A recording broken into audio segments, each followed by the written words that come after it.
tiny provisional Jewish government gathered here. It was the now or never of the Jewish people. Led by David Ben-Gurion. Exactly. And Ben-Gurion understood that there are no, bright options. We must face them, no matter how many they are. And he gave the orders.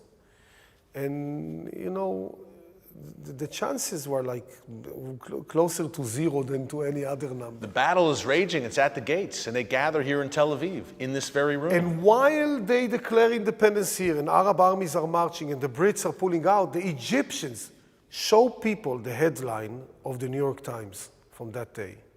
Israel is being declared, Truman recognized it, Tel Aviv is bombed, the Egyptians are marching.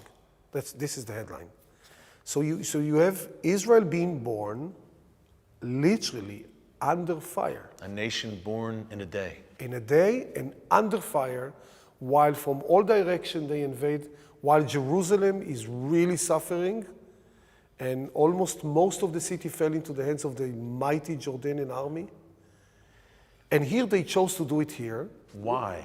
Why the bold decision, Isaac? Why would David Ben-Gurion, the founding father of the modern state of Israel, all the cards stacked against him, he took the opportunity after the Brits withdrew, a very bold move. He might not have expected world support, but he stood there at that podium and he made the pronouncement, we are declaring the state of Israel. State of Israel. Half of his own people spoke about the danger of the Arab invasion. His own generals. We did not have friends, today we have friends in many places in the US, but in 1948, no friends in the Pentagon, no friends in the State Department. One of our ministers came to see Secretary of State, General George Marshall, 2 days before the declaration. And George Marshall said to him, "What are you doing? You will fall on your knees. We will be held responsible for this. You cannot win this. It's impossible. It's crazy." So the world consensus was the Jews would be slaughtered. The world consensus was, the American consensus as well, was that Ben-Gurion is leading the Jews into annihilation. It will throw the region into another bloodshed. The Russians will come from the east probably. The Arabs will come here. The Americans will be forced to send their boys to the Middle East, something that they do not want to do in those days, not 2 years after the end of the war.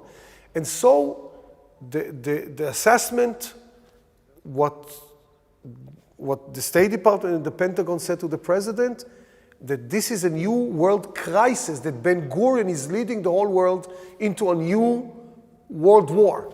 This is how they saw it.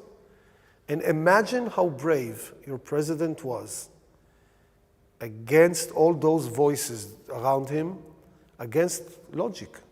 4 days before the declaration, they are not sure that there will be a state of Israel. They are not sure what will be even the name. So when the president took the document, he asked people around him, it says here, the Jewish state. Don't you have a name? And they said, yes, it will be called Israel. So he struck out, how do you call it? He crossed it out. He crossed it out, the Jewish state, and wrote the state of Israel. This is President Harry Truman. Harry Truman, with his pen. And then he wrote the word approved in big letters. I mean, usually you just put your signatures and, very busy. Approved, and then he wrote the date, May 14th, 1948. And then he did something else that will put him on the wall of history for us forever. You know what he did? He wrote the time, the exact time, 6:11 p.m. When a baby is born, you want to know the exact moment.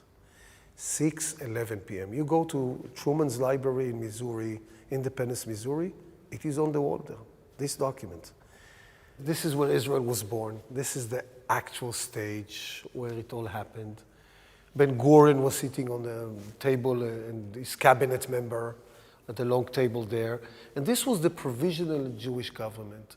On some of the chairs, you do not see names. And this is because 12 members out of 37 members of the temporary government will not make it to the ceremony because of the war.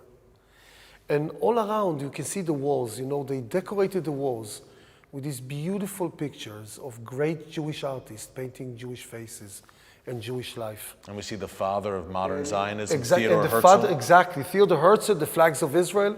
The idea was very, very, I think, was very beautiful and basic. The idea was to invite the entire Jewish people to be present here. How can you invite 11 million people through the beautiful art on the walls? You see pictures of great Jewish artists. And we have the voices of the ceremony on tape. Would you like to hear this? We would love to hear it, including Hatikva. The Hatikva, the national anthem that was played for the first time as the official anthem of the newborn Israel.